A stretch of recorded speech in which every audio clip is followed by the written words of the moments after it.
Big news, everyone. The Society of Massage Archives is officially a 501c3 nonprofit. Greetings. I am Kirby Clark Ellis, president of the Society of Massage Archives. This is a huge milestone, not just for us at SOMA, but for the entire massage therapy community.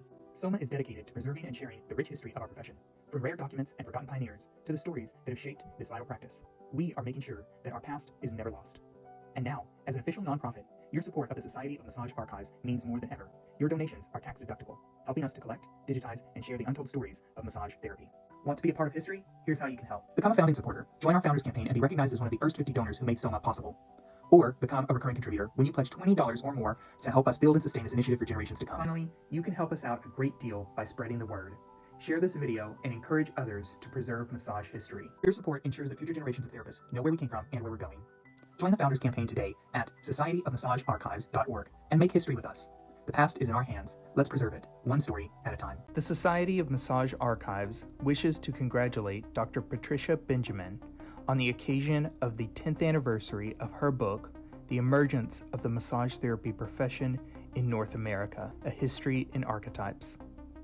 To honor this milestone, SOMA is launching the Adopt a Box campaign, a last chance to rescue and distribute the physical copies of this essential text before they disappear. You can help get a box of books into massage schools, libraries, practitioners, and educators' hands. And starting soon, join us for the SOMA Book Club, a monthly conversation where we'll read The Emergence and reflect on the stories, struggles, and triumphs that shaped our profession. Help us preserve massage history and carry it forward. The views and opinions expressed in this podcast do not necessarily reflect those of the Society of Massage Archives. These interviews and commentaries represent the recollections of both the hosts and the guests, and as such, are subject to the occasional slight inaccuracies. The content here is for informational and educational purposes only. You should conduct your own historical research when determining the veracity of any of the statements made within. Greetings and welcome to the Hands of History podcast, a production of the Society of Massage Archives, where we delve into the rich tapestry of massage therapy's past, explore its evolution, and share the histories that have shaped this vital practice. Today is Monday, June 9th, 2025. I am your host, Kirby Clark Ellis, and I'm joined today with Fiona Rattray. Fiona Rattray is a registered massage therapist with over 4 decades of hands-on clinical experience and more than 20 years of dedicated service in adult education. She's perhaps best known as the co-author of Clinical Massage Therapy, Understanding, Assessing, and Treating Over 70 Conditions, a foundational textbook still used widely across North America and recognized as a core resource for licensing exams. Fiona has taught and mentored thousands of massage therapists through her years as faculty at the Sutherland Chan School and Teaching Clinic in Toronto, where she also served as chief examiner for practical skills and led curriculum development. As the founder and president of Talus Incorporated, she's spent the last 25 years researching, developing, and publishing high-quality educational materials for massage professionals. Her workshops, from injury prevention to clinical evaluation prep, have taken her across Canada, the United States, and even Australia, all while maintaining her own clinical practice in Elora, Ontario. She's a lifetime member of the Registered Massage Therapists Association of Ontario, and in 2013, she was honored with the Lifetime Achievement Award from One Concept for her outstanding contributions to the profession. Welcome, Fiona. Pleased to be here. Excellent. Here at the podcast, we like to get started. I want you to take me way back and tell me your background, what initially drew you to massage therapy. Well, so that was in the age of the dinosaurs, really, because that was in the early 1980s. Right. And I'd always been interested in medicine or alternative medicine. And at that point, there wasn't really, like the environment that we're in now for alternative medicine is pervasive, but at that point it was not all that big. And I had thought I would be interested in herbalism, but there was no standard of practice for becoming a herbalist, and there was no infrastructure to support it. So I thought, I've always been good with my hands.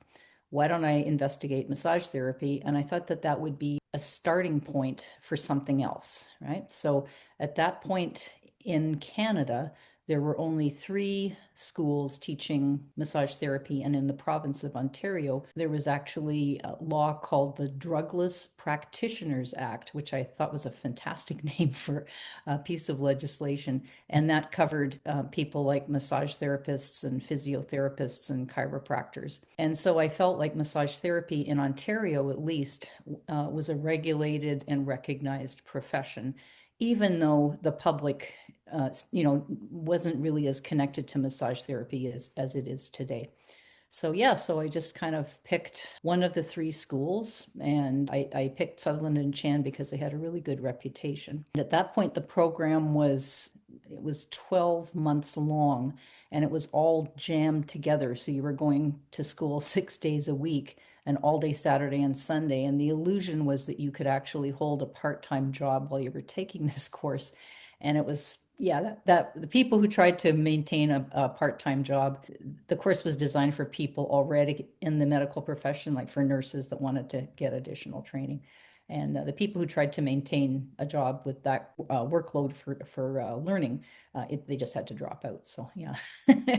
Yeah, and then shortly after that, one of the other 10 Canadian provinces, British Columbia, also got some legislation in place to cover massage therapy in a more recent fashion, right? They brought in legislation to put massage therapy in with physiotherapists. So then I wound up going out west to BC to write their first set of exams ever for massage therapists, and under that legislation, and with the thought of maybe living out there. But this has been my home for such a long time, and it's there's so much support here in Ontario for massage therapy. So yeah, so I've just stayed here. Excellent. So it was a 12-month program that you attended at Mhm. Sutherland Chan. You talked about them having a pretty good reputation. Do you know, Yes. by the time that you came around to them, do you know how long Sutherland Chan had been in business?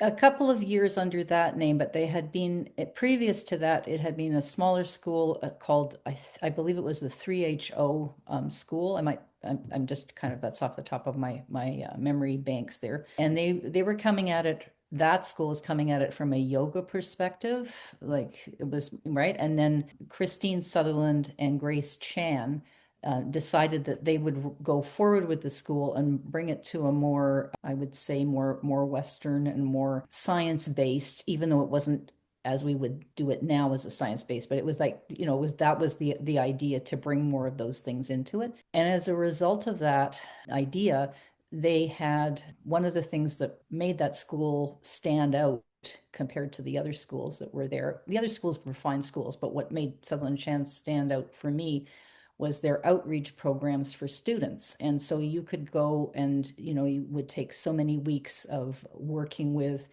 people who had strokes, or people who had some form of disability, or you would work in a pregnancy module. So that you would work with pregnant women. And that was not as common as it is now. Like now that's a standard thing. So in that respect, they were kind of,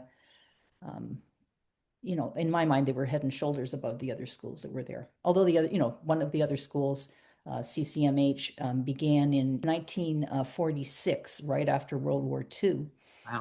And so they had a very, very long, history as a school. And they CCMH, Canadian College of Massage and Hydrotherapy, went through many different iterations, different ownership, and different directions that the school was going in. Interesting. Well, it sounds like from the way you're describing Sutherland Chan School, it sounds very avant-garde in the terms that they're taking it to a more Western scientific approach, or for the time, and Yeah. then as well as including that clinical and student outreach kind of Yeah. component. Yeah, our teachers or educators, some of them were chiropractors.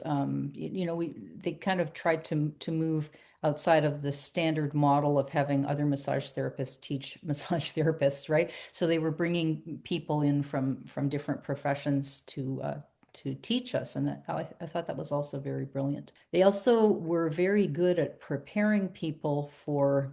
So in Ontario, we had back then in the 80s, under the Drugless Practitioners Act, and now under the Regulated Health Professions Act, which came in 1994, we have a component of licensing because massage therapists are under the Provincial Healthcare Act, along with 28 other like nurses, dentists, and so on. There are standards that we have to maintain. So there's a written exam process, and then there's also a practical examination. And it's gone under different names in different years. But Sutherland and Chan would really prepare their students quite well for this practical examination.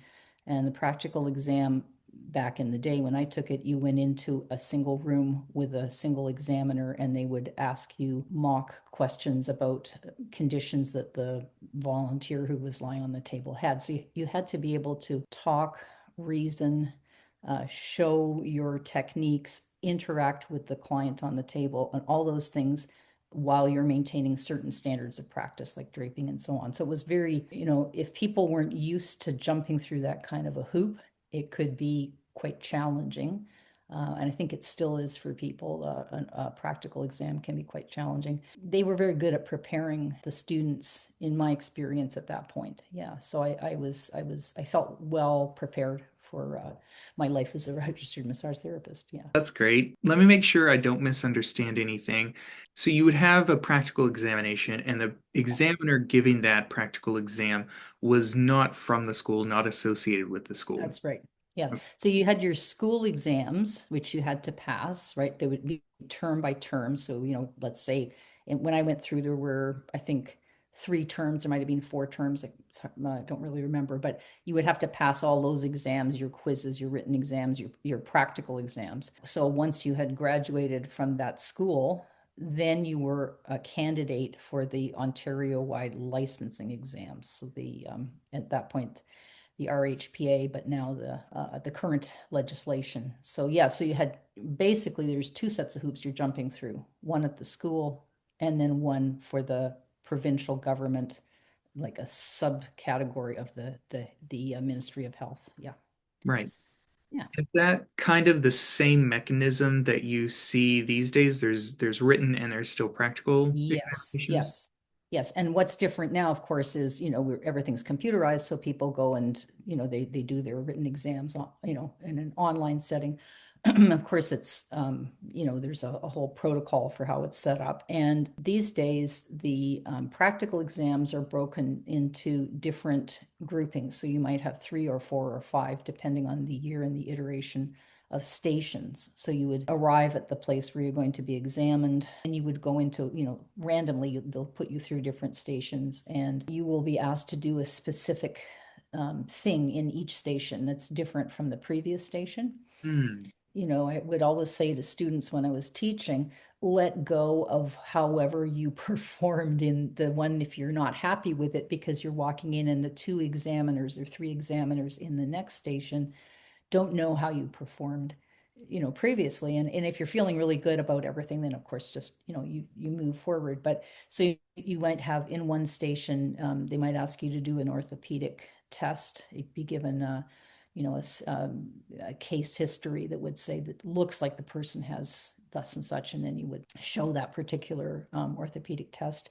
They might ask you to show a series of techniques. They might ask you to treat a particular condition. Maybe they just ask you to show remedial exercise, maybe some stretching or strengthening. So you have to display your ability to function, but over a series of these, they're called OSCE tests. So objective clinical structured exam. So you go through each of these things, and it's actually modeled on something from Britain that was used for training both doctors and nurses, but also emergency medical technicians and EMT and so on and so forth. So it's really well embedded in the structure of how other healthcare practitioners and other healthcare professions do their assessment. So it kind of puts us, we're already kind of in the framework of, the 28 other regulated health professions. Yeah. Interesting. Yeah, that sounds totally different. I know, well, I can at least speak for my state and possibly others, but they used to do practical examinations for licensure, and we've really gotten away from that. Hmm. So I'm wondering, do you feel that that practical examination important? Yes, I do. Even though it's slightly contrived because you're never going to be in that particular kind of setting in real life, you still have to have some sort of, in my mind, some sort of basis to show your discernment as a practitioner. And we have 10 Canadian provinces and 3 territories. And of those 10 provinces, 5 of them at the moment have similar kinds of legislation regulating massage therapists within the Healthcare Act of that province. And the other 4 are in the process of doing the same thing. So eventually we will, the theory goes, all have the same standards. The province of Quebec has a unique historical, political culture. The last time I checked, the number of massage therapists in Quebec is someplace around 7,000, and they use a 500-hour standard for teaching. The 5 provinces that I mentioned that are regulated have moved away from using hours as a measurement, as a metric, and they're more using things you can demonstrate. So, here are all these tasks, do these different things. So the public in general, I think, understands better to hear that somebody had 2,200 hours or, however many hours of training.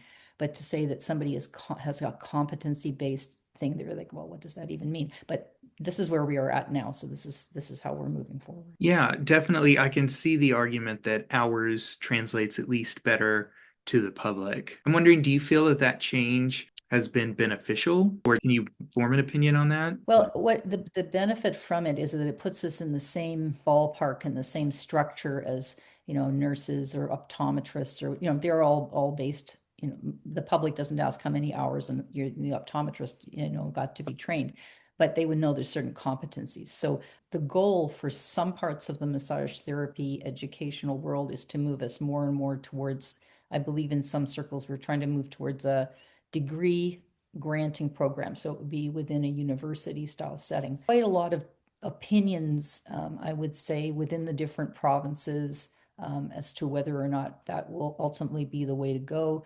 If you have a province with a very small population, you would have to leave the province to go through and get a degree at a university. I guess nursing did this. Nursing started out, back in the late 1800s this way, and eventually now we have, all registered nurses in Ontario have degrees, and the majority of them at any rate, unless they've been grandfathered in. So I can see it's like the trend for the different professions in Canada is definitely going that way. But we're not there yet. So yeah. Gotcha. That brings up another interesting question. Is there, amongst the 5 regulated provinces in Canada, is there much collaboration? I know that you mentioned that the theory is that you would have at least substantially equivalent standards. Yeah. So there is. Yeah, there is. There's actually an association and a governing body that's putting structures in place, competency structures for the different educational programs, trying to streamline everything so that all provinces, it's a similar level of education. All of the competencies are similar. There's lots of documentation for that. The name of the acronym for the association is just not in my mind right at the moment. But yeah, there's a lot of work has gone into trying to create this united position. And for me, I'm so hoping that the other 4 provinces that are in the process, they've had legislation that has been brought forward, and then maybe the provincial government has fallen, and then the legislation is dormant, and then they have to revive it and move it forward. And so I'm hoping that the other 4 provinces do make that come together, because to me, if massage therapy is part of the healthcare model in a country, then to my mind, there should be a standard that is countrywide. So if I'm, going to see my dentist, I'm assuming that my dentist has the same training as a basic level as a dentist, in any other province. An interesting sidebar to where we find ourselves at the moment politically. So with the current kind of tensions between Canada and the United States, the Canadian government, the new Canadian government, has brought in a concept where we would get rid of the barriers to interprovincial tariff and trade. So we have, oddly to my mind, these little internal barriers between the different provinces. So if I wanted to, purchase something from Manitoba or something, it might be a little more tricky for me to get it easily, which has never made any sense to me. It's like a protectionist thing. Mm-hmm. And so since we're in this political climate now, the federal government is gathering all the provincial governments together to say, how can we get rid of those barriers and have a standardized cross-country kind of a thing? And so I am wondering, I'm speculating here, if that will include the provinces where, I mean, for example, Saskatchewan, not a regulated province, and just to say, okay, well, we're just going to say this is the legislation that we've adopted in these other 5 things. We'll just grandfather this kind of I don't know if that would happen, but and it's in quite a stark contrast, I think, to the concept that I know from my American friends, where you have, states' rights and all of these different things, and you would think of your own local region as a primary thing. And here we're looking at, this would be like a national sort of standard. We'll see if that happens, but yeah. Yeah, definitely. It sounds very similar to, yeah, the same kind of struggle that we see between state and federal, right? Yeah. And one other little sidebar, I really am not certain what is going on politically in Quebec in terms of, I know there is more than one professional association. I'm a bit more familiar with what's going on in Alberta, where they have 4 different political associations for massage therapists, and the 3 major of those associations have very different ideas, or had, as of the last time I checked, very different ideas about how things should go. So one group was part of the 2,200 hour competencies. Another group was, a little bit less, and another group was a little bit less in numbers of hours. It's been quite, I was involved back in 2014 with trying to shift standards for one of the associations to try to make it more acceptable to the insurance companies, the insurance industry, because you can imagine the insurance industry would like it if all of the practitioners had some kind of a standard. And so they were kind of pushing that the associations would, come to a common ground. We'll see what happens with that too. Yeah, absolutely. Fiona, I'm wondering, let's take it back to the 1980s at the start of your entry level education. Was there anything you were doing before you found your way to massage therapy? Oh, yes, I had a whole series of completely uninteresting jobs. I was back in the day before the internet and fax machines. I had a delivery, you pick up envelopes from whatever and deliver them to other places. Yeah, I did a whole bunch of things that really convinced me that this was not a life I wanted to lead, right? I didn't want to be house painting or working in a factory or any of those things. They were all good pieces of information to get, right? But this wasn't what I wanted to spend my life doing. So yeah.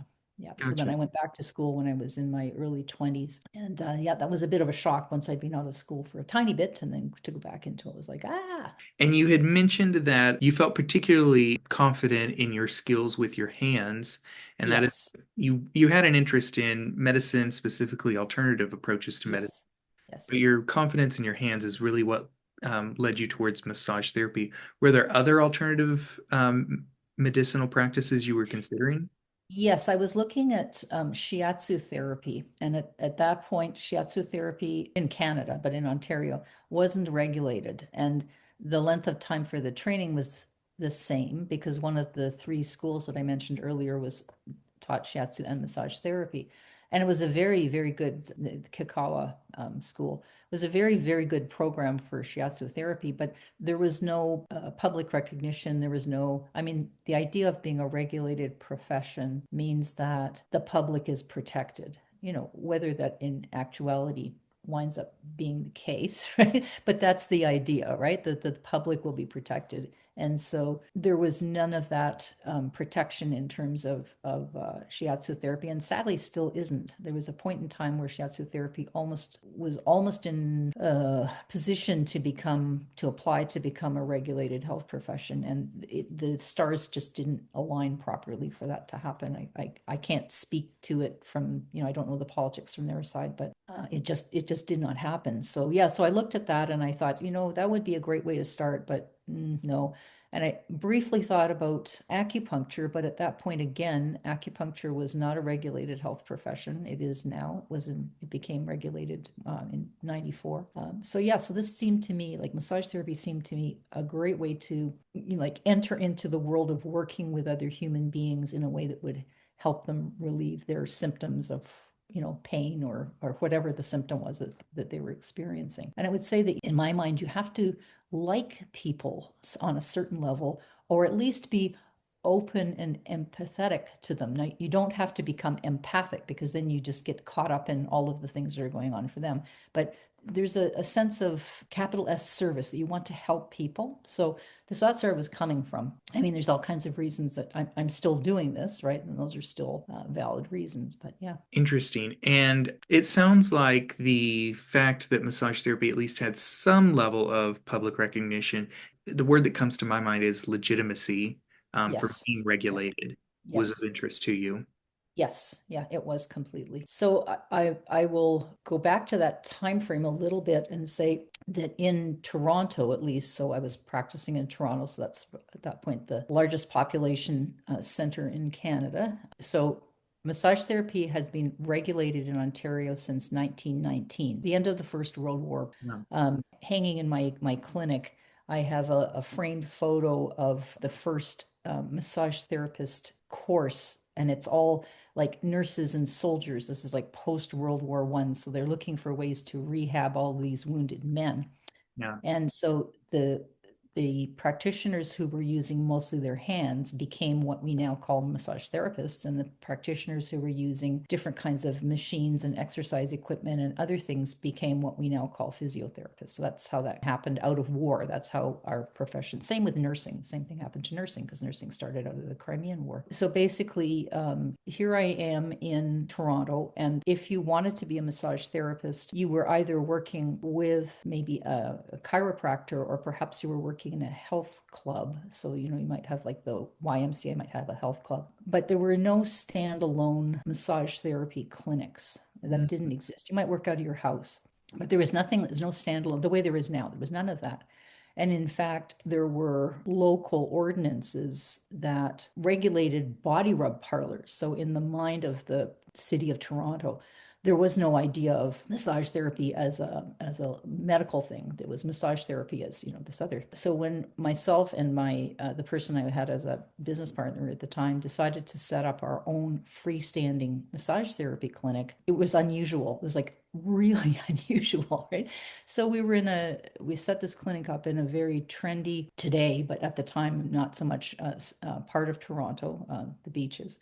And we had a sandwich board on the street, and we were up on the second floor, and it was very clinical. It was, what we had experienced and what was being modeled for us, and how to present ourselves as massage therapists. I like telling the story because it shows how far the profession has come. So about 3 months into having this clinic open, I was visited by two gentlemen in suits who flipped open their ID to show me that they were part of the Vice Squad, right? The Metropolitan Toronto Police. And so they wanted to check this place out because they thought that I should have a body rub license. And I said, absolutely not. This isn't what we're doing here.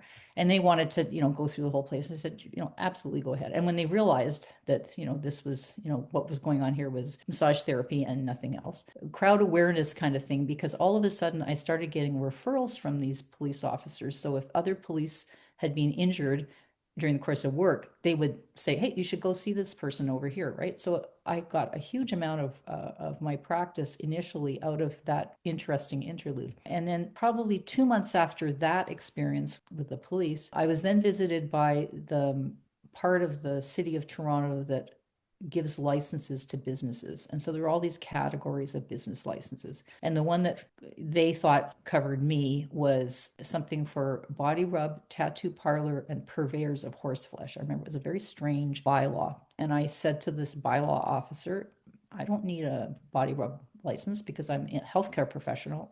This is what's happening here. And so we had a conversation in which they were like, well, we're threatening to close you. So then I said, okay. So then I went to my professional association and to the college, the regulating body for my profession. And they fought with the licensing body for metropolitan Toronto. And actually, we were struck down from being massage therapists. Were taken out of this category. That was my early foray into politics and massage. Well, that's quite a foray into it, I think. Can we talk a little bit about body rubbing? Is that still a license that's going on? So basically I don't even think that it's called that anymore. I mean, basically there's the sex workers. It would be like massage parlors or whatever. And yes, there's, that's definitely, it's always going to be there as long as, human nature is what it is. Sure. My concern is that we differentiate, right? So in Ontario, you can't use the word massage therapy. Therapeutic massage is a protected term. So if you're part of the sex trade, you're not going to be putting those two words together. So you might call yourself a massage spa, or there's various other different things. And it's, it would be great if it was just more easily definable as like, that's this thing over here and we're over here, and then the spa industry is over here. So there's three, separate different things, because this is human nature at the moment. So Yeah. right. Has that been successful to create a bit of separation between the two and cut down on that confusion? Have you seen that improve? I would say that it is hugely improved. Like when I first started out, no, it was very, you were constantly having to differentiate. And Toronto's historical reputation is a very, straight-laced British, this is back in the day. We're not that at all anymore, but at that point in time it was very much like, oh, this is, something blah blah blah. And even touch itself, so therapeutic touch to help people, was kind of frivolity almost in some people's minds. So at that point, there was a lot of confusion, I think, in the public's mind. This is, in the 80s. And there was, I don't even know whether this is worth talking about, but there was a series of crimes that happened within the body rub industry in downtown Toronto that made that, it used to be a lot of it was on Yonge Street, and then it all moved out to the area around the airport after those crimes happened. Now I think people are, in general, yes, there's much more awareness that, there's a separation between massage therapy and the sex trade, right? And so it can only be to all of our benefits if we all understand our own little zones of influence, kind of thing, right? Because like I say, it's human nature is what it is, right? Yeah. Thank you for going down that with me just a little bit. Yeah. I'm also wondering, you mentioned earlier that getting started in massage therapy, you kind of felt would be like a first step, Yes. implying that perhaps there were other things on your mind that you were interested in pursuing at the time. Yes. So at different times I had thought, I mean, at one point there used to be, there's a famous medical school in Hamilton, Ontario, McMaster University. And at one point they were accepting people into a program for adults who already had, life experience that could be counted towards, becoming a medical doctor. And I thought for probably about 3 years, I thought about that program. Now that program is not in existence in that form anymore, but I thought for some time about that because I thought that would be an interesting thing to do. But I realized there was a whole series of other implications for being a physician in terms of one's responsibilities to people and how one fits into the medical model. And because I was interested in all sorts of things, including,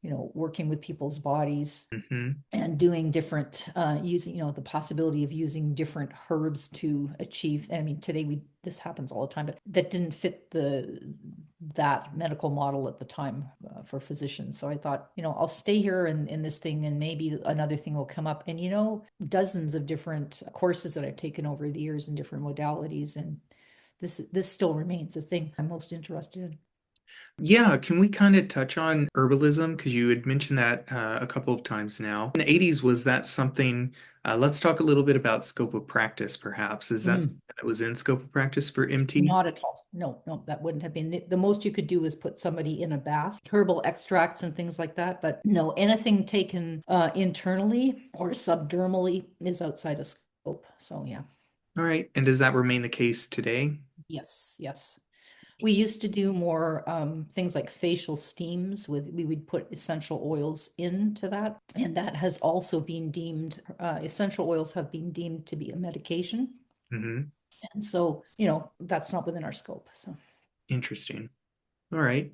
When you got out of your entry level education with Sutherland Chan, what was kind of your next step after becoming an RMT? Well, I wanted to be in practice for a number of years first before I did anything. So I wanted to have a basis of working with people and understanding how people improved or didn't improve before I did anything. But after I had been out in practice for 3 or 4 years, our governing body, which was then the board of directors of masseurs, which is, they use the word masseur instead of massage therapist. So Yeah. they were looking for practical examiners. So that's the person that, when you're going to get your licensure, you're standing in front of them and they're asking you questions. And so I thought to myself, yeah, I think I could do that. I think I could do that. And there was a protocol for how they trained us to be, because you had to have a neutral face, like you had to have a resting face. So you couldn't be like, too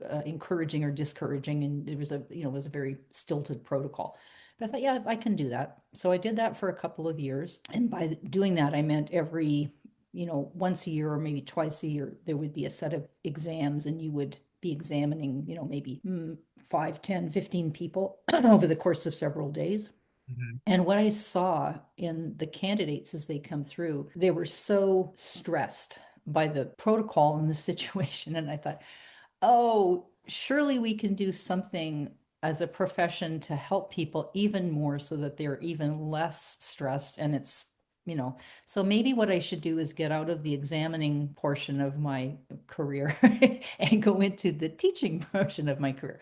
It's like I didn't have any real experience in teaching, but I had by this point, this was 1990. I had, from 1983 to 1990, so 7 years of experience as a practitioner. So at that point, there was then 4 schools in Ontario. A new one had opened. But I still went back to Sutherland and Chan and asked them, did they need any more teaching staff? And I loved anatomy, and so my thought process was I would like to have been an anatomy teacher. But the dean of the school at that time said, "Oh, we have anatomy teachers. We're fine with that.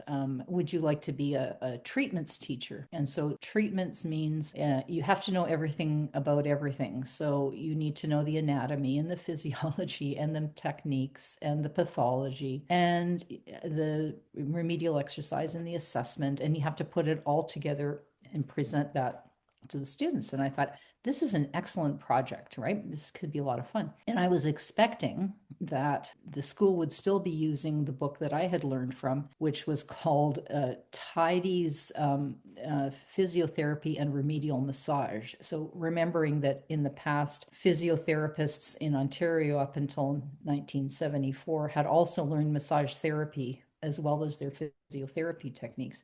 And so their textbooks had included a component of massage therapy. And so I thought, yeah, maybe they're using that. And she said, oh, no, we don't have any book. And so I jokingly said, oh, well, I'll write one then. So then in 1990, I started teaching, and it was how shall I say, the postural components and headaches and joint related concerns. That was the first part of the program. And I was so nervous that first class, demonstrating something you've had 7 years of doing, but you have to remember how to talk, how to make what you're doing accessible to people, include everybody in the classroom, understand people have different ways of learning. So I was juggling all those things, and I had no formal education in being a teacher, but I had lots of experience in learning. So I was trying to how would I have learned better, right? So that's where I was coming from with that. Because I'm kind of a detail-oriented person, I started to make classroom notes, and I would go to different source books. Again, this is way before the internet, way before anything. So you're physically going down to the university library in the medical department and pulling actual physical books off a shelf to look up information to teach. And there was plenty of things that we did just because we'd always done it that way, or our understanding of it was a certain way. But even at that point, there was new awareness of the science of things that was coming into place, but it hadn't picked up steam to the place we're at now. So yeah, so I spent 2 years turning my classroom notes into little spiral bound things that I would sell to the students at my cost because I was printing them up. Mm. And then a friend of mine who worked in the publishing industry, she said, why don't you turn that into an actual book? So I said, oh, okay, fine. So I did. And this was, this was the book at the time. So it was massage therapy, an approach to treatments, because I thought facetiously in a way that it wasn't the only way to do it. It was an approach to treatments, because there's lots of ways to do treatments, right? And my thoughts were, because of my learning style, that if you just put things down in the same pattern so that people could always find the information in the same place in a chapter, that it would be more accessible. It would be more accessible if it was bullet style information rather than prose, because anything that I was seeing in English was more prose style in terms of massage therapy. So, and we kind of went forward with that for a while, and I really enjoyed teaching. I really, I quite liked working with other people and watching them get excited about something. I can imagine. There's a lot to unpack in there, Fiona, so I'm going to try and piecemeal this and not miss anything. But Okay. it sounds like you kind of started after having some experience in a clinical practice. Mhm. You went in as an examiner. How did you find that? How did I find being an examiner? Yeah, well, you know what? That is an interesting question. And then, but like when you look back on it, how did you enjoy it? Were there aspects that you found particularly challenging as an examiner? So I approached it as every person who's coming through is an individual. I want them to have as much space to show me what they know. Everybody's nervous. We understand that. Everybody has life experience that they're bringing to this setting, this hoop that they have to jump through. My feeling was it was never, I didn't come at it from a punitive point of view. It's like, can you do these standards? And sometimes I know people's learning styles. And I mean, this is like, I was like ahead of the learning styles thing, because we weren't even talking about that in general teaching at that point in time for massage therapy that I am aware of. But I was thinking, people learn different ways. How can I make them feel comfortable? But I have to, at the same time, present the same level of neutral encouragement, right, to each of the candidates that are coming through. And in the back of my mind, I was looking at the the forms that we were given, standardized forms to fill in information, and I was thinking, oh, we can improve it, but if we put these over here, and just the flow of information could be so much easier for the examiner. So obviously I was not, I was destined to do something else other than be an examiner. But I felt like it was give something back to the community of massage therapists by, yes, we were paid to examine, but it was also, of the hundreds of massage therapists out there, only so many people were stepping forward to take on these roles, right? As with life in general, right? Some people are part of political process, and some people are practitioners, and that's what happens. Right. Yeah. So I liked it, but I also felt I felt the weight of the responsibility, and I also felt we're here to protect the public in this role as examiners. So we want to make sure that the people who come through, are showing competency. And I remind myself that they have two other attempts there. If they really don't have the competency, then, it's better that they go back and pick up those pieces so that they have those competencies so the public is protected. So. And then I'm wondering, I think it's interesting that you started as an examiner and then found your way to teaching. Do you think, is that unique for educators in Canada, or how do you think that played a role in yourself as an educator? I have never talked to anybody who did that route. I've talked to I've talked to lots of people who have been examiners. What is currently in use in Ontario is a different model. There's our governing body has an arm's length. Instead of it being massage therapists who are hired by the college, the governing body, there's a third party that does it. So again, it mimics what's going on in the rest of the medical model. So it wouldn't be quite the same now, but I don't know anybody else who went this route. And I think it really actually helped me hugely, because I wouldn't have had the compassion or the attention if I hadn't seen, how stressed were with that process. And we don't, in the world today, I mean, back in 1990 when I started teaching, people were still less used to, in their schooling, in their like primary and grade school and high school and so on, less used to getting up and speaking like we used to do. You'd have to do spelling bees and, in grade school. So you'd get up and people would be nervous, but you did it enough times that you were sort of used to speaking in public.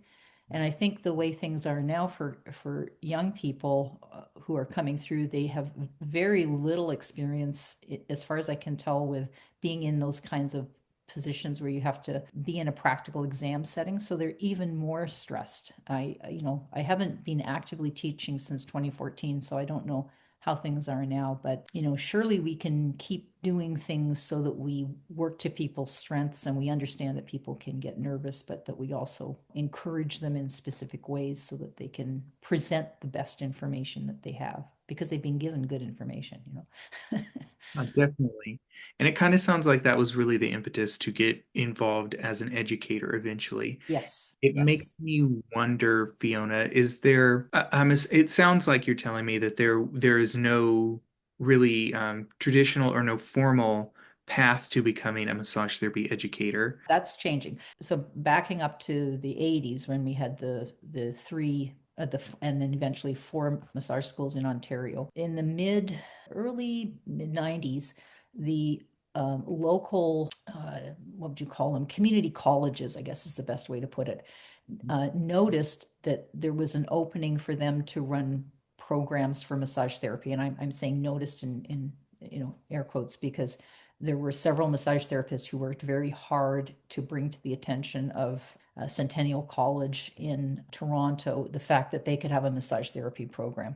So that was put in place. So it was a 3-year program, but the first year was like a general program that you would have to entry level for healthcare. And then the second and third years were specific to massage therapy. And so at once one community college had set up a program like that, then many others joined in. And so now, I mean, I used to sell our textbook, this one here, to quite a lot of these different, so at one point there was something like 55 schools of different, so you had the original 4 schools, then you had the community colleges, and someplace in the late 90s and early 2000s, business schools who would train people to become different business adjunct things, or maybe x-ray technicians or something like that, decided that, oh yeah, we can do massage therapy programs as well.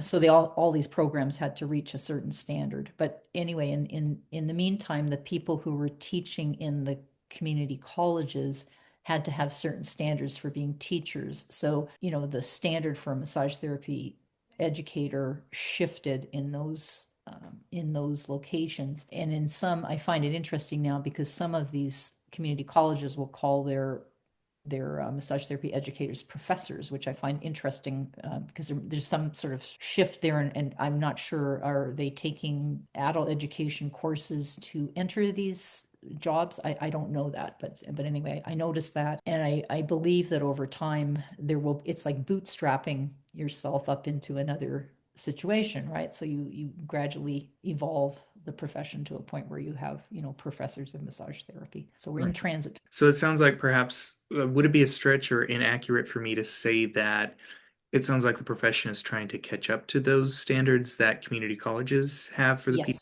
providing? Yes. Yeah.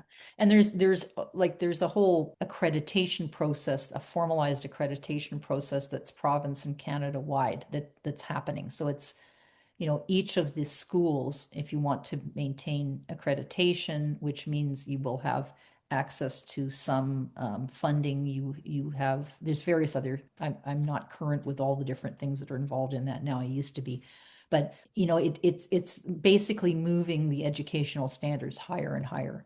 And one of the things that came in with our standards of practice, we have a document in Ontario and the other provinces that are regulated, listing standards of practice. And one of them is to have competency and literacy in awareness of new information that's coming out in the world. So, you can't rely on the old ideas that this massage technique did that thing over there. Like if there's new information, we need to keep ourselves current. So that can only be a good thing, right? Absolutely. More people need to be doing that, I think. Yes. Yeah. Not just educators. Let's not limit that Yeah. to. And then eventually, after teaching, you found yourself as a textbook author eventually.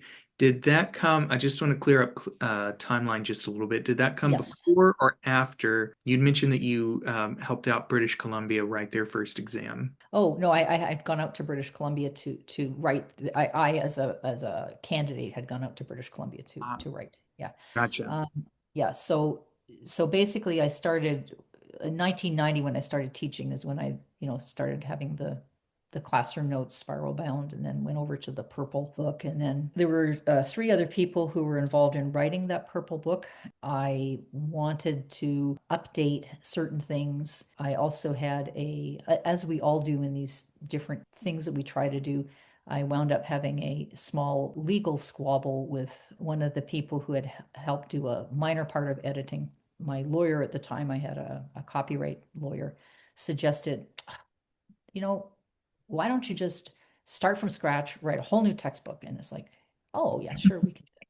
And so, and so my partner at the time, and business partner, Linda Ludwig, also taught. So I taught half of the course in treatments, and she taught the other half of the course. So I did the joint related pathologies and postural things and injuries, and she did the neurological things and the entry level stuff. So we thought, well, we can put a whole book together. And it was like, in a way, we were very naive because of the amount of work that it took to write. So it took us 5 years, well, 4.5 years, to gather the new information. We got halfway through the process of, again, this is all on paper. This is like not computerized, right?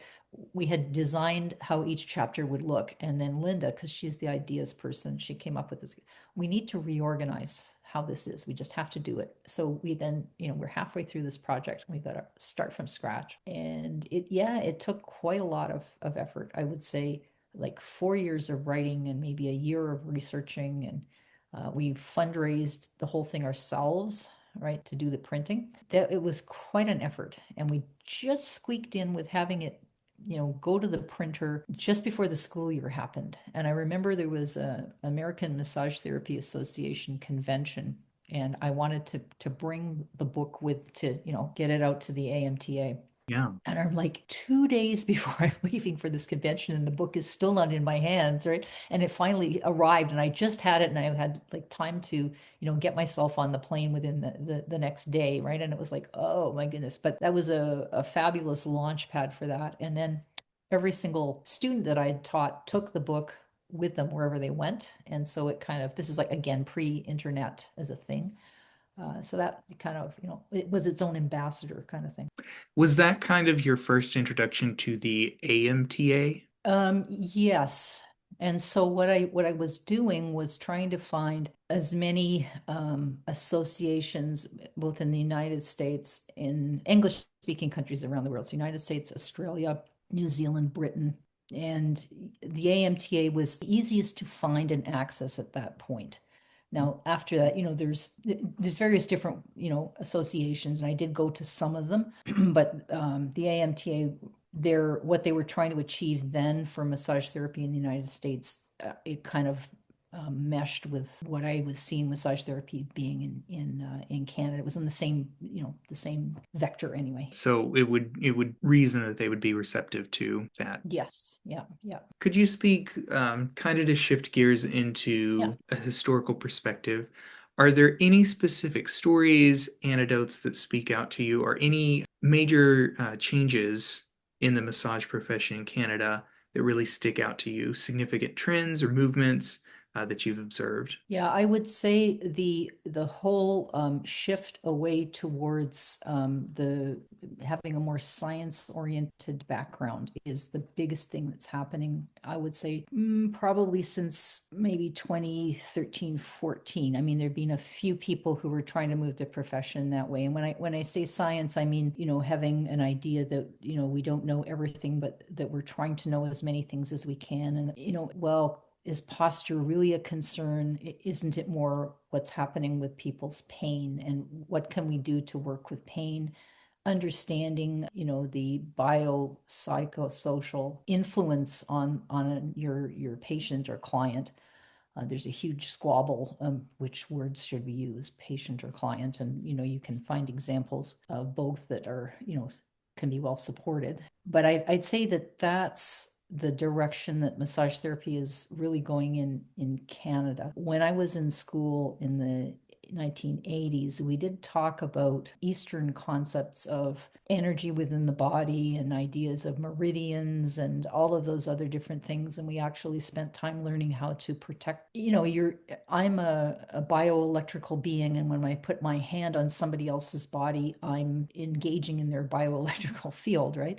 And they are experiencing my touch as a bioelectrical being. So we would discuss things like that. We would discuss how to create boundaries or barriers energetically, if you will, between ourselves so that we weren't depleted at the end of the day, or that we didn't take on people's stuff and walk home with it, right? But as far as I can tell, that is not taught at all anymore.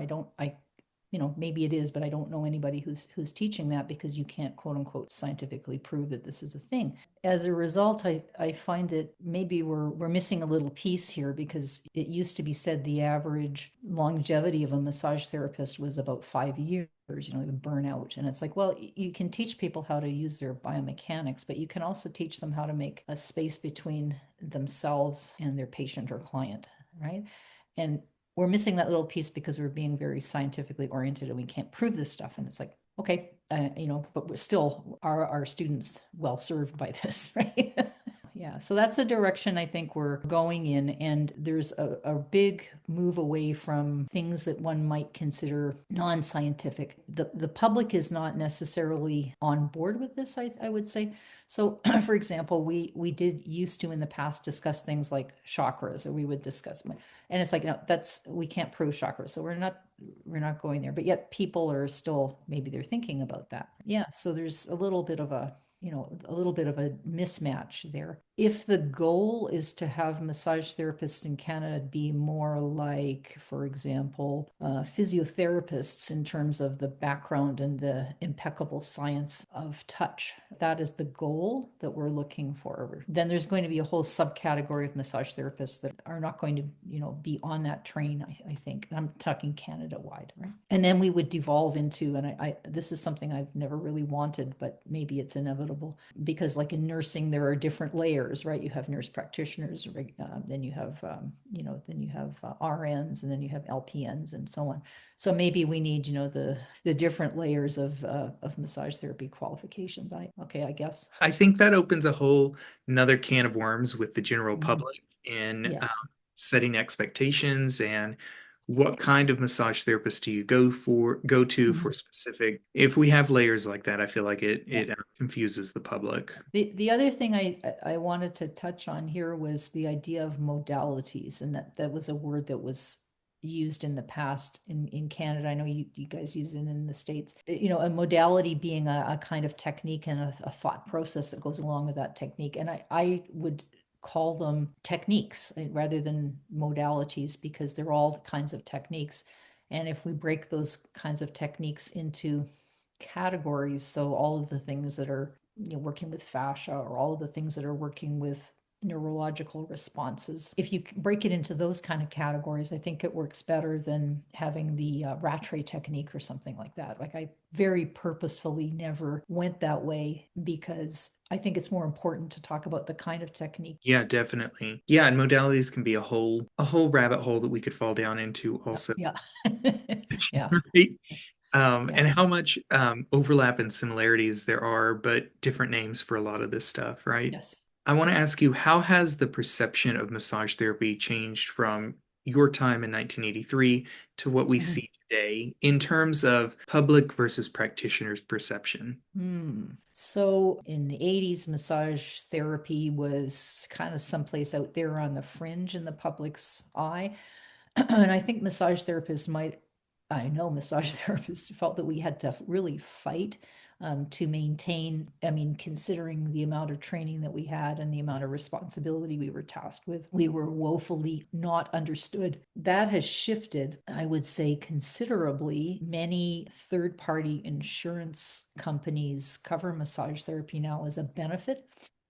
So let's say I work for a large company, they have a benefit package. Massage therapy is usually included there in some manner, although as we're in tougher and tougher economic times, that kind of gets reduced, but it's still there. I mean, I still see a certain proportion of my patients or clients are coming to me primarily because they also have access to benefits. And so once the public sees massage therapy as a benefit, then there's a layer of legitimacy that goes with that. But it's still a misunderstood thing sometimes because what's the latest thing I saw recently? So apparently some media influencers at the moment I don't know if it's in the States as well, but here are talking about the benefits of a certain kind of massage technique called lymphatic drainage. But they're misunderstanding lymphatic drainage, and they're saying that you can use lymphatic drainage for weight loss. And sure, you can reduce the amount of fluid in your body, but that's what you're doing. You're reducing the fluid. It's not weight loss. And so people will be phoning massage therapists looking for, lymphatic drainage for weight loss. And it's like, that's an essential lack of understanding of what the technique is doing. So then as a practitioner, you need to educate the public about, what does lymphatic drainage really do, and when would you really want to use it, right? So there's definitely still a mismatch. But I would say in Ontario, massage therapy is, I would say the majority of the public would know massage therapy is a part of healthcare. Massage therapists still, I feel, we see ourselves in Ontario at the bottom of the pecking orders, if you will, of the hierarchy of the various different regulated professions. We still see ourselves as, having to try to go further up the ladder for legitimacy. So we sometimes I think we're our worst enemies in that somehow, right? That we don't value ourselves enough. Not all of us, many of us do, but we still, although we're way more in the framework of healthcare in Ontario, we still feel we got to tread carefully to maintain that status, right? Yeah, and I definitely don't think that's unique to Canada. Is there much collaboration or much opportunity for interdisciplinary collaboration? We're actually, you mean between other healthcare professions and massage therapy? Yeah, part of the healthcare regulations and scope of practice include active collaboration with other regulated professions, which can be interesting because if we as massage therapists have an open hand to collaborate and I don't know, I don't want to pick another, but some other regulated health profession is overloaded and too busy with the political and funding situations people find ourselves in, and they don't have the time of day to have this extra piece of information coming from another practitioner, right? Well, we just have to keep trying as massage therapists to reach out. And I would say that whole collaboration between other healthcare practitioners in Ontario has hugely improved probably in the last 15 years. So I could refer clients, patients to physiotherapists or chiropractors in the past, and I will have them refer back to me. But now I'm having other members of others. So I might get podiatrists or I might have dentists so there's more of this because we're now all mandated to work together. It's called the circle of care. So all of the practitioners surrounding that patient client are supposed to work with each other to help the person that we're working with, right? So on paper, it looks fantastic. In reality, sometimes we're still, having to make those connections. Yeah, I love that circle of care. And Yes. you knew exactly where I was going to go next was to ask Yeah. you if it actually works out. Yeah. I would say it's improving. It really is. It really is. And I live in rural Ontario, so it's like small town, and everybody, you need to make those connections with the other practitioners, right? And it's, I think it functions better because there's fewer of us, and so we're all trying to do that circle of care thing.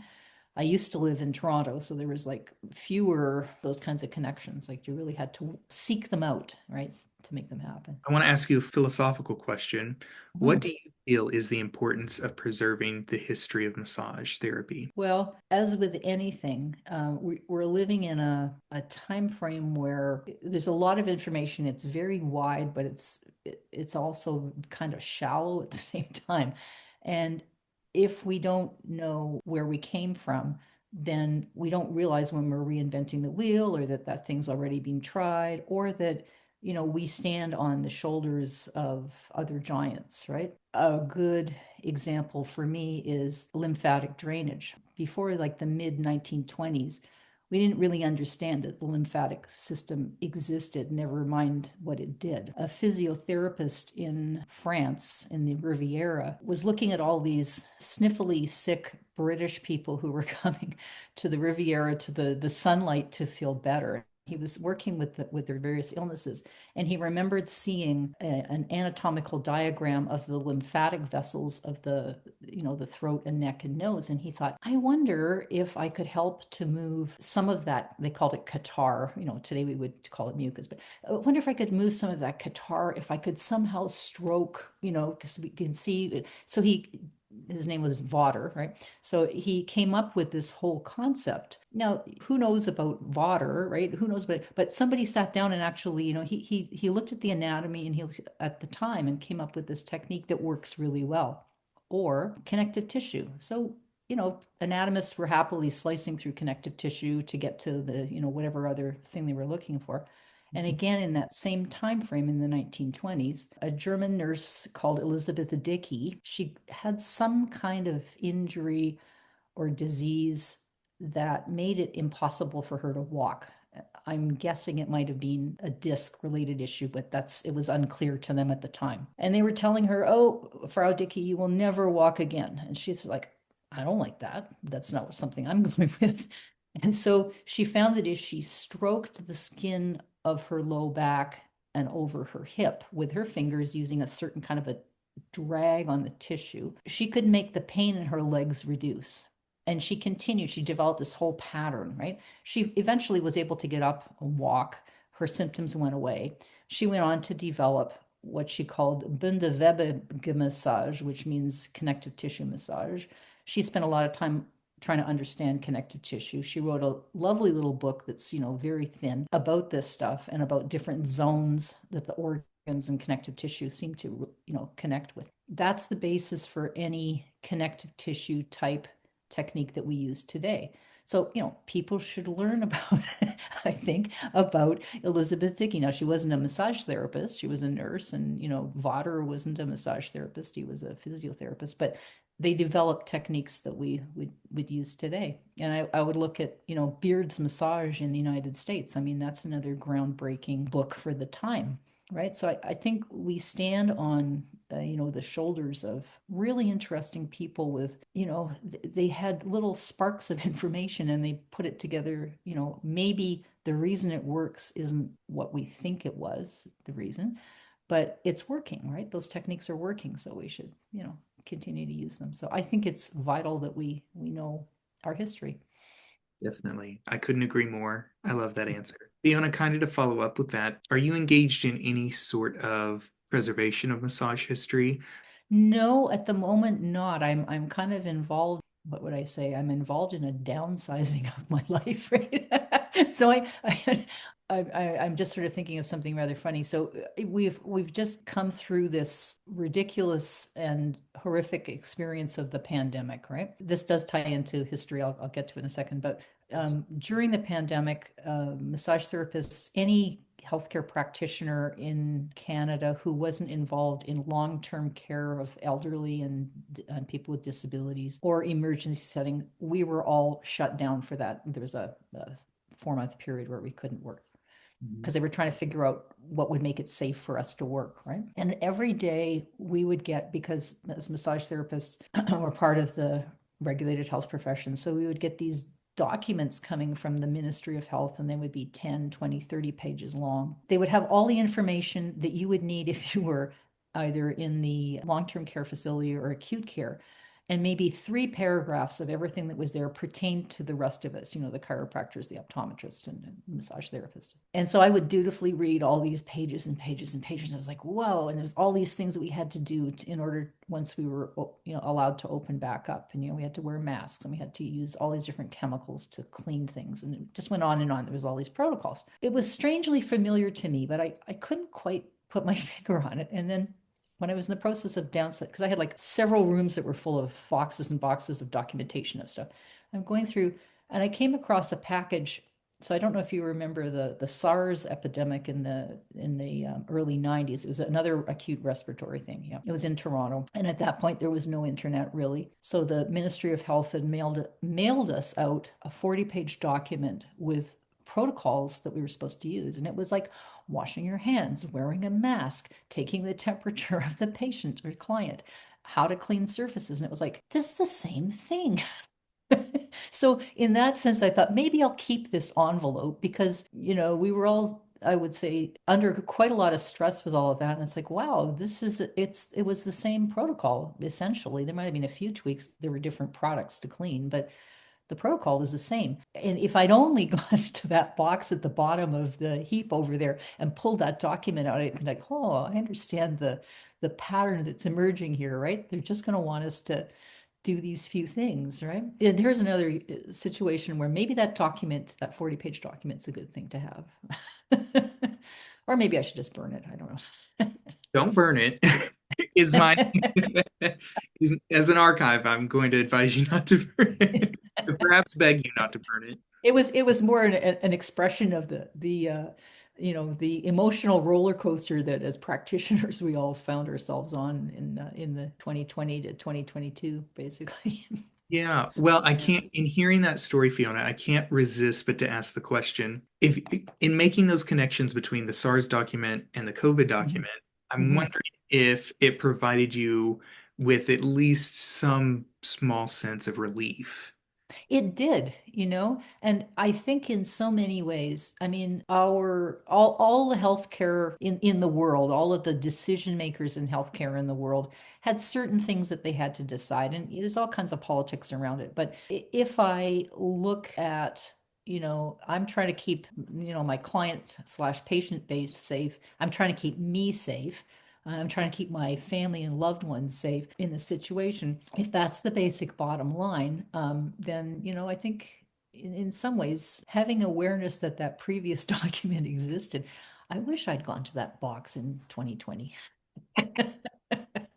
Right. Cool. Yeah, I love that story. That's awesome. You say you're in a downsizing era right now. Yes. It sounds like perhaps you might have a at least informal collection of things that you've kept through the years. I have, and like at one point, and I think I did I get rid of those or not? So we used to have the Ontario Massage Therapists Association, and Mhm. now it's called Registered Massage Therapist Association of Ontario. They went through a rebranding exercise.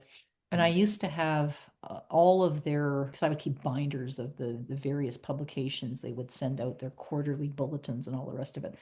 And I used to keep all that. And in that, sadly, those boxes wound up where I stored them, it was too damp and they wound up getting some mold on them. So I had to get rid of them. But it was like, that was like from 1983, I kept each of them because I thought, I don't know, I like that. I like being able to look back and look at stuff. Yeah, so I should not have kept them in the room that I did. Sure. Just as a follow-up for that, did you have any specific methods of preserving those or keeping them? Any even Yeah, like I put them, I actually had them all in like little boxes per, in order. One of my early jobs was shelving books in a library, so I was really on to the Dewey Decimal System and how to whatever. So I would keep things so that they would be in boxes in order and so on and so forth. But that was about as much as I did with that. And I know having this conversation, I do regret that I did not, put put them with little you can save all the desiccants that come in different packages and throw those into the boxes, right? And maybe that keeps the box from getting damp. But right? the nature of basements, I suppose. Definitely. Outside of perhaps dampness and mold, Yeah. are there any challenges you've encountered in either gathering or keeping historical knowledge related specifically to massage? I feel it's harder now than it was before. And one of the things I really, and this sounds kind of crazy, but I really liked going into a university medical library and going through, paper or book or magazine form things because if I'm thinking about it's not quite the same as surfing the web. I mean, surfing the web is one way of doing things, but the human brain works a little bit differently. And if I would be walking down a row at the Sigmund Samuel Science Library in the University of Toronto, there would be all these things that were next to each other following the Dewey Decimal System, right? And if I'm looking up something about fractures and I walk along and then there's an entire textbook that is showing all of the mistakes that orthopedic surgeons, common mistakes that orthopedic surgeons might make in repairing a wrist fracture, right? Or various other things like, don't do this when you're, and I was like, that's so interesting. But I would not have known to look for that book if I wasn't walking down the aisle looking at book titles or document titles, right? Or walking through the section where all the different journals would be from, the Spine or whatever the different, the Lancet. Yes, you can look them up online, but the way the brain works, it's actually, our brains are like, we see a dial and read it more rapidly. So, like in your car, like the gas gauge going between empty and full, the eye and the brain can interpret where that needle is more rapidly than if I'm looking at a number that says I have 3/4 of a tank left, right? Because we got to interpret that there's a microsecond of lag between. And so digitizing things, like that's what we're doing now. That's how humanity is. But analog is still, I think, still has its place for how the brain works, right? I'm definitely a fan. I'm in the analog camp. I like things physical where I can get to them, and yeah. Yeah. I read an article with the man who co-authored or invented the ebook, and he said I think it was in Atlantic magazine. He said he wished he'd never done it because the way our brains work, when we're scrolling through something, it's just the brain just sees these things going past and can't really lock onto it, so we don't retain it as well as if I have a book and I open it and halfway through on the bottom left page, there's the information. The brain remembers that analog thing. So I think like, whoa, that's really interesting that the guy who invented it wished he'd done. And he also says something about fonts. He said, nobody knows anything about book design or text design anymore because they're just selecting something or it's being generated for them. And when we were designing and writing this 1,200 page book here, we took many different font styles that we were considering, so maybe 5 or 6 of them, and put up a little blocks of text, and then we gave those to people who were like between like 8 and 80, and we said, which is the easiest for you to read, right? And so that's the font that we picked. Of course, that font, they don't, it's not popular font anymore, right? but that, elements of design, I think, are hugely important. And so much of what's happening now on our screens, the design doesn't come from that deep reservoir. If this is from talking to people who do, designing of text and things, it's not coming from that same place anymore, right? That horrible little thing that they did about 10 years ago where they decided everything should be in very fine grays, like the text should be it's like, if you have somebody who's in their 80s, they can't read that. Pet peeves of mine. Well, no, and don't get me started on I have enough trouble retaining information from analog sources. I Yes. I know I certainly can't do digital as well. Yeah. Yeah. Yeah. All right, what do you think, or perhaps what do you hope the future would hold for massage therapy in terms of historical research and historical practices? I think what would be really interesting is if there was more, like within the massage therapy education systems, if there was a little component in there someplace of curriculums that would talk a little bit about sourcing or looking for, or here's stuff about massage therapy. And I know some of the schools in Canada used to do that. I'm not sure what's going on right now. But I think if you want to encourage that, you start in the situation of where you're learning about massage. So you learn, here's all these techniques, but this is where it came from. This is where it's, and it, could be a brief or a longer little chunk of the school curriculum. I don't know how many people are looking at things on the internet that are from, say, one of the associations. So I'm thinking about the AMTA again here. if they, have a little historical thing that pops up from time to time as a column or as something, or, what you're doing here with this particular enterprise here, I think that is a good way to start. Maybe this could be, your whole things could be something that you would offer to the different schools, right? To say, hey, your students, if they want information about massage therapy history, you should hand this website out as something to, for people to look at, right? Get your students interested. Sure. Well, and it's something that I think about every once in a while is it's not that hard and it doesn't have to take a lot of time to just plant the seeds of an interest in history. It could be as easy as an instructor talking about their massage education and just Right. sharing their story. It's so Yeah. easy to plant these seeds of historical interest, I think. Yes. Yes. Yes. I think so too. I think so too. And, I don't know how many people are like, I've been doing this for 42 years, right? And I don't have any plans to retire. I'm still in fairly good shape. I was blessed with the following anatomical construction. So if you look at the width of your wrist this way, and then you look at the width of your wrist that way, it's narrower in this aspect than it is in that. This is an actual assessment that they use in, or they used to use in determining who might develop carpal tunnel syndrome. And the dental hygienists, that's a really key component for them because carpal tunnel can end a career, right? And so I think that we should be checking students when they come through massage therapy schools to check and see, what's the ratio, the aspect between the two parts of the wrist. If it's a more square shape, less room for the carpal tunnel; more rectangular shape, more room, right? Hmm. So given that little thing there, I was blessed with this, the carpal tunnel construction that I don't have very many problems. I've also managed to balance my career, my practice, teaching, and the book, and being, being an examiner. So I've had little things that I was doing that wasn't always straight massage, but I have a pretty good practice that I'm still working with. I don't know how many people have 42 years of practice. There's some. It would be interesting to know how many out there in the world, but and I think it would be good if, we don't tend to value the way things are going these days. We don't tend to value people who have lots of experience in something. We kind of dismiss that as a cultural thing. It's just, it's how things are, right? I've never been one to just accept how things are. If there are better ways to do things, I think we ought to Very good. Yeah, very invest good. in those.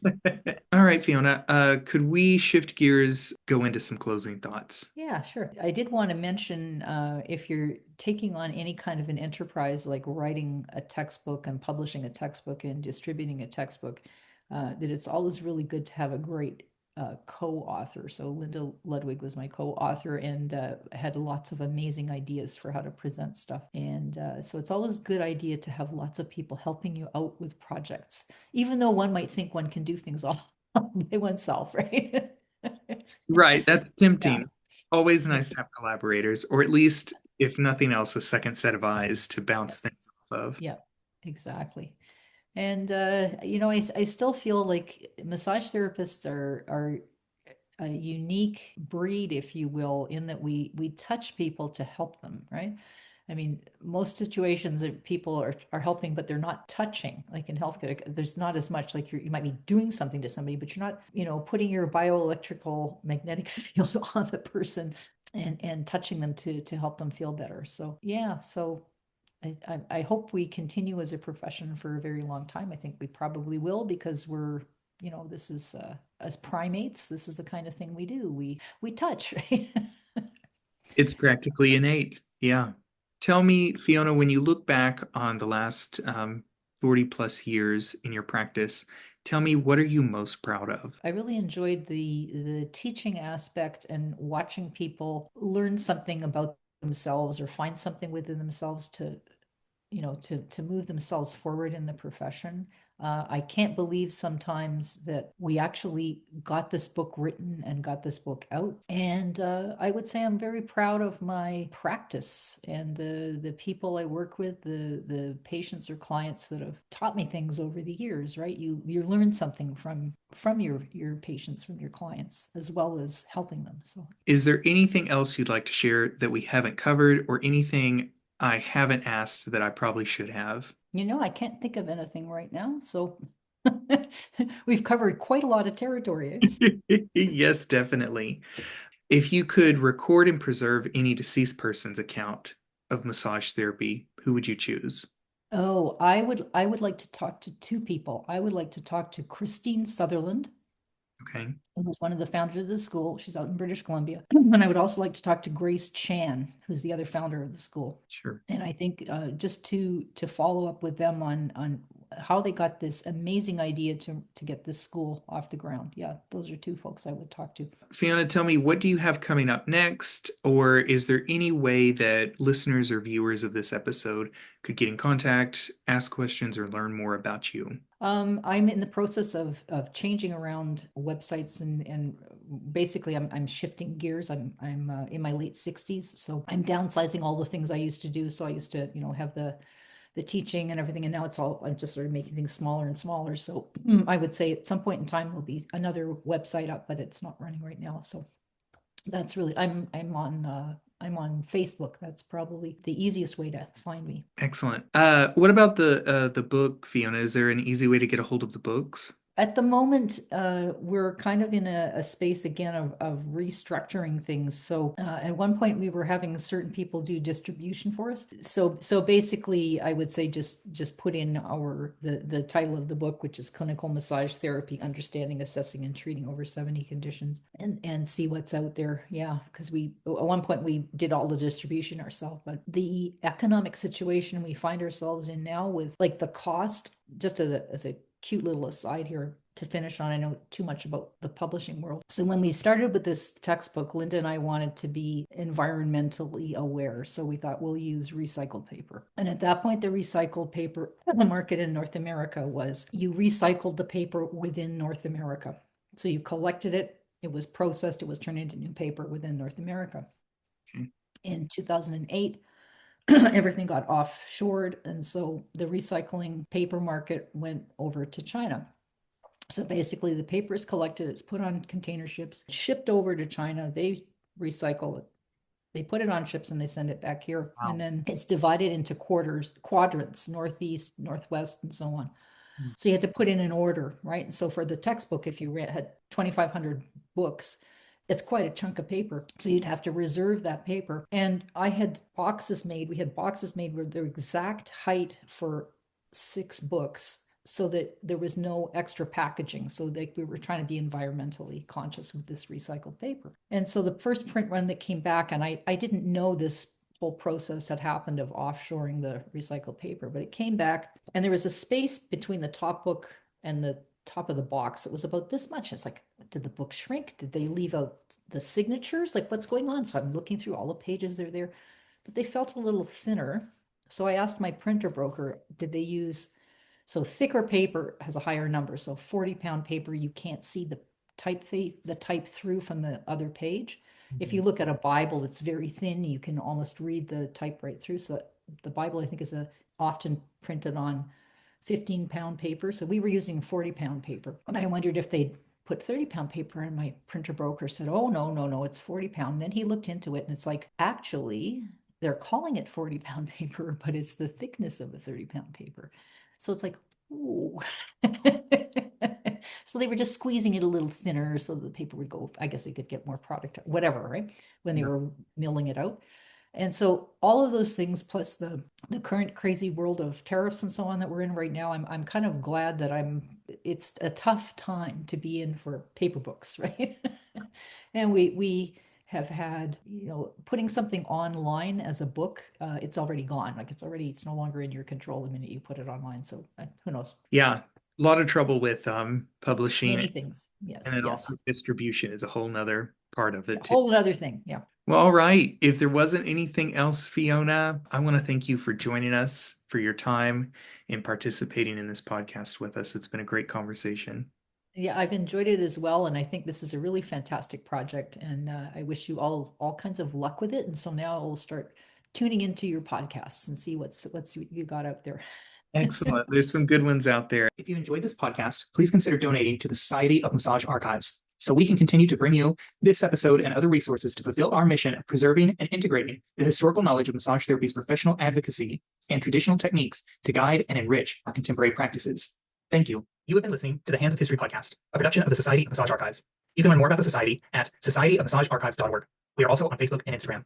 Do you know someone whose hands have helped shape the practice of massage?